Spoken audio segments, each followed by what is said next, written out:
Welcome to Vishal review time. Bigg Boss முடிஞ்சதுக்கு அப்புறம் நிறைய விஷயங்கள் அதை பத்தி பேசிட்டோம். மூஞ்ச மறைச்சுக்கிட்டு நம்ம வாழணும்னு அவசியம் கிடையாது. அதாவது பிக் பாஸ் முடிஞ்சதுக்கு அப்புறம் அப்படின்னு 2 பேர் இருக்காங்க.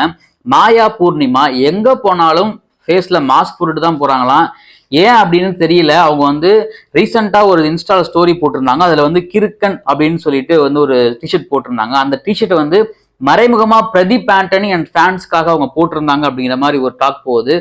அது மட்டும் இல்லாம ரீசெண்டா நடந்த விஜய் டிவி ஷோல விசித்ரா அவர்கள் வாக் அவுட் ஆகி போனதுக்கு காரணம் ஃபுல்லா தினேஷ் பண்ண விஷயம் தான் அப்படின்னு நிறைய பேசுறாங்க. ஸோ இந்த மாதிரி காசிப்லாம் உண்மையா பொய்யா அப்படின்னு டீட்டெயிலா டிஸ்கஸ் பண்ண போறோம். ஸோ வீடியோ கடைசி வரைக்கும் பாருங்க. நம்ம சேனலுக்கு ஃபர்ஸ்ட் டைம் வரீங்கன்னா மறக்காம சேனல் சப்ஸ்கிரைப் பண்ணிக்கங்க. உங்க ஒவ்வொரு சப்ஸ்கிரிப்ஷனும் இந்த அடுத்த லெவலுக்கு போயிட்டே இருக்கும்.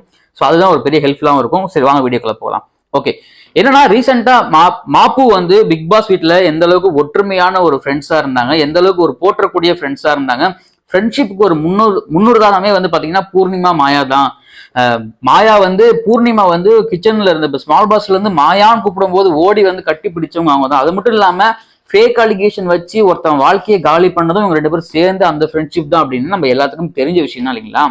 அதே ஃப்ரெண்ட்ஷிப் வெளியே தொடர்றதானா கண்டிப்பா தொடர்ந்துச்சு. எப்படின்னா இவங்க வெளியே வரும்போது அவங்க மேலதாளம் வச்சு அடிக்கிறதும், அவங்க வெளியே வரும்போது இவங்க மேலதாளம் வச்சு வரவேற்கிறதும், 2 பேர் ஃபேமிலி ஒன்னா சேர்ந்து அப்படியே செலிப்ரேட் பண்றதும், நீங்க தான் ஒரு சிங்கப்பெண், லியோ பட வெற்றிக்கும் விக்ரம் பட வெற்றிக்கும் மாயா தான் காரணம் சொல்றதும், பூர்ணிமா ஒரு குட் பர்ஃபார்மர் செம்மையா இருந்துச்சு அப்படின்னு ஆகா ஓகோன்னு மாத்தி மாத்தி 2 பேரும் புகழ்ந்துட்டாங்களே தவிர மத்தவங்க யாரும் அவங்கள பத்தி புகழவும் இல்லை, பேசவும் இல்லை. இங்க என்னன்னா அவங்க இன்ஸ்டா ஸ்டோரி எல்லாமே யாரு படம் ஓடினாலும் நாங்க தாங்க ஹீரோ அப்படின்னு அந்த விஜய் அஜித் பாட்டு வரும்ல, அந்த பாட்டை போட்டு 2 பேரும் போட்டுக்கிறாங்க. என்னன்னா பிக் பாஸ் முடிஞ்சிட்டு கண்டஸ்டன்ட் இன்டர்வியூ கொடுத்தாங்க. எல்லாருமே பேசும்பொழுது மாயா, பூர்ணிமா ஃபேக்கா இருந்தாங்க, ஃபேக்கா அலிகேஷன் வச்சாங்க, அவங்களுடைய ஆக்டிவிட்டி சரியில்லைன்னு சொல்லும் எல்லாமே அவங்களை குற்றம் சொல்லிட்டு தான் இருந்தாங்க. பட் இவங்க அதை எப்படி எடுத்துக்கிறாங்கன்னா பாசிட்டிவா எடுத்துக்கிறாங்களாம். நம்மள குறை சொல்றதே பாசிட்டிவா எடுத்துக்கிறாங்க பாத்தீங்களா. அதாவது குறை உண்மையான குறைகள், பொய்யா யாரும் குறை சொல்லல. அப்போ யாரு படம் ஓடுனாலும் நாங்க ஹீரோ தான். என்ன காரணம்? இப்ப யாரை இன்டர்வியூ எடுத்தாலும் நாங்க இன்டர்வியூ கொடுக்காம ஆட்டோமேட்டிக்கா நாங்க ஃபேம் ஆயிட்டே போறோம், எங்களோட வேல்யூ கூட்டிகிட்டே போகுது அப்படின்னு ஒரு கீழ்த்தரமான அந்த பிஹேவியர் மாறவே இல்லை. ரீசெண்டா அவங்க ஒரு இடத்துக்கு போயிருந்தாங்க, மாஸ்க் போட்டு தான் சுத்துறாங்க. 2 பேத்துக்கும் ஒரு சின்ன பயம் இருக்கு. பிரதீப் ஆண்டனி மேல கொடுத்த ஃபேக் அலிகேஷனால யாராவது அட்டாக் பண்ணிடுவாங்களோ, இல்லை யாராவது திட்டிடுவாங்களோ. பிரதீப் ஆண்டனி மட்டும் கிடையாது, அவங்க அர்ச்சனாவுக்கு பண்ண விஷயமா இருக்கட்டும், விஷ்ணு பண்ண விஷயமா இருக்கட்டும், எல்லாமே சேர்ந்து அவங்களுக்கு வெளியில நடமாட முடியாம போயிடுச்சோ, வெளியில ஃப்ரீயா நடமாட முடியாம போயிடுச்சோ அப்படின்னு ஒரு பக்கம் ஒரு சில ஏங்க அவங்க செலிபிரிட்டிஸுங்க. அவங்க பாத்தீங்கன்னா பிக் பாஸ் போனதுக்கு அப்புறம் பயங்கரமான ஃபேன்ஸ் ஃபாலோவிங்ஸ் வந்துட்டாங்க அப்படின்னு. ஏங்க பயங்கரமான ஃபேன்ஸ் ஃபாலோவிங்ஸ் இருக்கிறவங்களே சும்மா தாங்க போறாங்க. யாரும் மூஞ்ச மறைச்சிட்டு மாஸ்க் போட்டு யாரும் போறாங்க, எதுவும் கொரோனா டைம் கிடையாதுங்க. அப்படி பயங்கரமான ஃபேன்ஸ் ஃபாலோவிங்ஸ் இருக்கிறவங்க எல்லாருமே சாதாரணமா போயிட்டு வந்துட்டு இருக்காங்க. இப்போ ரீசெண்டா போன விஷ்ணுவா இருக்கட்டும், அர்ச்சனாவா இருக்கட்டும், தினேஷ், விசித்ரா எல்லாருமே வெளியில போகும்போது மாஸ்க் போட்டு போகவே இல்லையே. எல்லாரும் கேஷுவலா தானே போறாங்க. நீங்க மட்டும் மாஸ்க் போட்டு போறீங்கன்னா என்ன காரணம்?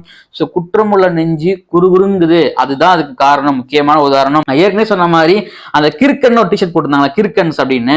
அப்போ இவங்களை யாரு தப்பு சொல்றாங்களோ, இவங்களை பத்தி யாரு குறை சொல்றாங்களோ அவங்க எல்லாமே கிறுக்கன்ஸ் தான்ப்பா. அது மட்டும் இல்லாம இவங்க வீட்டுக்குள்ள இருக்கும் போதே பிரதீப் ஆண்டனி அவங்க ஒரு கிறுக்கன், அவன் சொல்றதெல்லாம் கேட்காதீங்க, அவன் சொல்றதெல்லாம் நம்பாதீங்க அப்படின்னு அந்த விஷயத்த அப்படியே கிறுக்கங்கிறத சூப்பரா எக்ஸ்ப்ளோர் பண்றாங்க. இன்னமும் புள்ளி பண்றது நிறுத்தல, இன்னும் மத்தவங்களுக்கு குறை சொல்றது நிறுத்தல. நம்மள ஒருத்தவங்க குறை சொல்றாங்க, நம்மள ஒருத்தவங்க தப்பு சொல்றாங்கன்னா அட்லீஸ்ட் அந்த தப்புல ஓரளவுக்கு 1% உண்மைகள் இருக்கா அப்படின்னு கொஞ்சம் நம்ம நிதானமா பார்த்தோம் அப்படின்னா நம்ம லைஃப் அடுத்த லெவலுக்கு போகும். அப்படி இல்லைன்னா நீங்க கடைசி முழுக்க மாஸ்க் போட்டுட்டே சுத்த வேண்டியதான். நீங்க பெரிய செலிபிரிட்டிஸ் ஆனா மட்டும் கிடையாது, சாதாரண ஒரு ஆளா இருந்தாலே மாஸ்க் போட்டுட்டு உங்க முகத்தை காமிக்க முடியாம பயந்து போய் கூனி குறுங்கி வெளியில் அலைய வேண்டியதுதான்.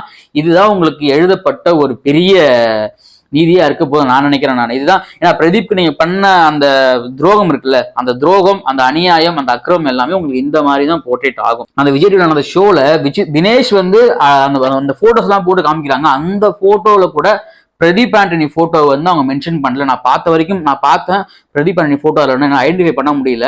பிளான் பண்ணி திட்டமிட்டு சேனல் தரப்புல பண்றாங்க, நம்ம நல்லா தெரியும். அதே மாதிரி தினேஷ் விசித்ராங்க பிரச்சனையை இவங்க எக்ஸ்ப்ளோர் பண்ணதாலதான் விசித்ரா அந்த வீட்டுல இருந்து அந்த ஷோல இருந்து வாக் அவுட் ஆகி வந்தாங்க.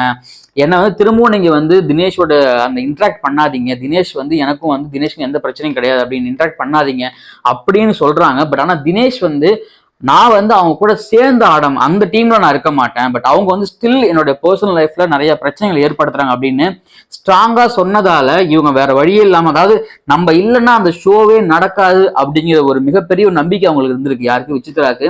அதனால ஷோ விட்டு வெளியே வந்திருக்காங்க. ஆனா என்ன பண்ணிருக்காங்கன்னா, ரவீனாவுடைய அமெரிக்கா ஆண்டி இருக்காங்களா, அவங்களுடைய பொண்ணை கூப்பிட்டு இந்த ஷோ வந்து ஃபினிஷ் பண்ணிருக்காங்க. ப்ரோமோலாம் பார்த்துருப்பீங்க, ப்ரோமோ பார்க்கறதுக்கு நல்லா இருக்கு. விஷ்ணு, தினேஷ், ரவீனா, இந்த பக்கம் பார்த்தீங்கன்னா அக்ஷயா, அனன்யா, அப்புறமா அமெரிக்கா ஆண்டியோடைய பொண்ணு, இவங்க எல்லாமே இருக்காங்க. ஸோ இந்த ஷோ பார்க்கறதுக்கு நல்லா இருக்கு, ரொம்ப என்ஜாய்மெண்டா இருக்கு. பட் இதுல இருந்து ஏன் அவங்க வெளியே போனாங்க, அதாவது விசித்ரா வெளியே போனாங்கன்னா அதுக்கு காரணம் முழுக்க காரணம் அவங்களுடைய ஈகோ தான். இன்னமும் என்ன சொல்றாங்க அப்படின்னா, விசித்ரா தன்னுடைய ஈகோவை விட்டு கொடுக்காம இன்னமும் தினேஷ், விஷ்ணு மேலே வந்து குறைய வந்து சொல்லிட்டு தான் இருக்காங்க. பட் பூர்ணிமா தரப்பு உள்ள நியாயத்தையும் மாயா தரப்பு உள்ள நியாயத்தையும் பத்தி அவங்க பேச மாட்டாங்க. குட் ஹார்ட், கோல்டன் கேர்ள்ஸ் அப்படிங்கிற மாதிரி அவங்கள வந்து ப்ரைஸ் பண்ணிக்கிட்டே இருக்காங்க. ஒரு பக்கம் அர்ச்சனா என்ன பண்றாங்கன்னா, நிறைய ஷாப்ஸ் ஓப்பனிங்ஸ் போறாங்க, நிறைய அவங்க இன்ஸ்டா ஸ்டோரி நிறைய பார்க்க முடியும், நிறைய சோஷியல் மீடியா நிறைய ஆக்டிவிட்டிஸா இருக்காங்க, நிறைய அப்ரிஷியேட் பண்றாங்க. ஆரி பிரதர் போட்ட ட்வீட்டுக்குலாம் வந்து ரீட்வீட் பண்ணி சப்போர்ட் பண்ணதுக்கு ரொம்ப தேங்க்ஸ், மூவ் பண்ணலாம், இதுல இருந்து நம்ம மூவ் பண்ணி வெளியே போகலாம், ஷோ முடிஞ்சிருச்சு, போட்டி முடிஞ்சிருச்சு, so move on, love spirit பண்ணலாம் அப்படின்னு சொல்லி ஆரி அவருக்கு சப்போர்ட் பண்ணாங்களா, அந்த சப்போர்ட்டுக்கு வந்து ரீட்வீட் பண்றாங்க. எனக்கு அவங்களுக்கு யாரெல்லாம் சப்போர்ட் பண்ணாங்க அவங்க எல்லாத்துக்கும் வந்து பாத்தீங்கன்னா சோசியல் மீடியா வழியாக வந்து அவங்களுடைய நன்றியை தெரிவிச்சிட்டு இருக்காங்க. அது மட்டும் இல்லாம அவங்க கேஷுவலா இருக்காங்க, அவங்க யாரை பத்தியும் இது வரைக்கும் அதுக்கப்புறம் எந்த குறையும் பேசல, யாரையும் புண்படுத்துற மாதிரி, முக்கியமா யாரையும் புண்படுத்துற மாதிரியோ மறைமுகமா அட்டாக் பண்ற மாதிரியோ எந்த இன்ஸ்டா ஸ்டோரியோ இல்லை எந்த சோசியல் மீடியா போஸ்ட்டோ அவங்க வந்து எதுலையுமே போடல. ஸோ அப்படிங்கும்போது நம்ம தெரிஞ்சுக்கணும், நம்ம நீங்க வெளியே வந்து அந்த வன்மத்தை வந்து சோசியல் மீடியா மூலியமா நீங்க வந்து வெளிப்படுத்துறீங்க, மாயா பூர்ணிமாவை சொல்றேன் நான், வெளிப்படுத்துறீங்க அப்படின்னா உங்களுடைய எண்ணங்கள் எந்த மாதிரி இருக்குன்னு என்னால புரிஞ்சுக்க முடியல. ஆக்சுவலா நிக்சன் கூட அந்த இன்டர்வியூக்கு அப்புறம் 2-3 ஸ்டோரி போட்டிருந்தாரு. அதாவது அவங்களுடைய ஃபேன்ஸ் வந்து ஆதரவற்றவர்களுக்கு வந்து பாத்தீங்கன்னா உணவு கொடுக்குற அந்த இது போட்டிருந்தாரு. ஸோ அதை பார்க்கறதுக்கு ரொம்ப ஹாப்பியா இருந்துச்சு. நிக்சன் வந்து மாயா பூர்ணிமா கூட இல்லாம தனியா இருந்து ஒரு சில விஷயங்கள் தெரிஞ்சுக்கிட்டு பிராக்டிக்கலா, முக்கியமா வனிதா கூட எல்லாம் சேராம பிராக்டிக்கலா விஷயங்களை அணுகுனாருன்னா கண்டிப்பா அவருடைய ஸ்கோப் வந்து நல்லாவே இருக்கும். நிறைய நல்லது பண்ணுங்க, நிறைய வந்து பாசிட்டிவ் ஸ்ப்ரெட் பண்ணுங்க, நிறைய லவ் ஸ்ப்ரெட் பண்ணுங்க. இந்த மாதிரி ஹேட்டர்ஸை வச்சுக்கிட்டு நீங்க இந்த பிக் பாஸ்ல 100 நாள் இருந்துக்கீங்க, அதுக்கப்புறம் இப்போ 120 நாள் மேல ஆயிடுச்சு, இது இன்னமும் அந்த நெகட்டிவ் ஸ்ப்ரெட் பண்ணிக்கிட்டே இருந்தீங்க அப்படின்னா அந்த வாழ்க்கைங்கிறது அந்த வட்டத்தோடய முடிஞ்சிடும். ஸோ மூவ் ஆன் பண்ணுங்க, மூவ் ஆன் பண்ணி அடுத்த கட்டத்துக்கு போங்க. இதுக்கு முன்னாடி டைட்டில் வின் பண்ணவங்க எல்லாமே ஆகா ஓஹோன்னு இருக்காங்களா, இதுக்கு முன்னாடி பிக் பாஸ் வீட்டில் இருந்தவங்க எல்லாமே ஆகா ஓஹோன்னு இருக்காங்களா அப்படின்னு நீங்களே சுய சிந்தனை பண்ணி பாருங்க. ஸோ சினிமா உலகம் எப்படி இருக்கு, சினிமா வந்து எப்படி நடத்திட்டு போறாங்க, இங்க வந்து ஒரு பெரிய ஹிட் கொடுத்தாலும் அடுத்த டைம் அவங்களுக்கு வாய்ப்பு கிடைக்க மாட்டேங்குது அப்படின்னு நிறைய விஷயங்கள் இருக்கு. ஸோ அதை எல்லாமே நம்ம வந்து கிடைக்கிற வாய்ப்பை கரெக்டாகவும் பயன்படுத்திக்கணும். அது மட்டும் இல்லாம ஒரு நல்ல ஹியூமன் பீயா இருந்தா கண்டிப்பா நம்ம அடுத்த லெவலுக்கு போயிட்டே இருக்கலாம். So move on, Bigg Boss வந்து மூவ் ஆன் பண்ணுங்க, நெகட்டிவிட்டி ஸ்ப்ரெட் பண்ணாதீங்க. நிறைய விஷயங்களை வந்து பாத்தீங்கன்னா நிறைய அப்டேட்ஸ் வந்துட்டே இருக்கு. ஸோ கருத்துக்களை கமெண்ட்ல பதிவு பண்ணுங்க. இது மட்டும் இல்லாம நம்ம வேற என்ன டாபிக்லாம் பேசலாம் அப்படின்னு நம்ம டிஸ்கஸ் பண்ண போறோம். ஸோ லைவ் பண்ணலாமா, அந்த டாபிக்ஸ் பத்தி உங்களுக்கு ஏதாவது ஐடியா இருந்தா கமெண்ட்ல பதிவு பண்ணுங்க, சேனல் சப்ஸ்கிரைப் பண்ணுங்க. நான் உங்கள் விஷால், நன்றி, வணக்கம்.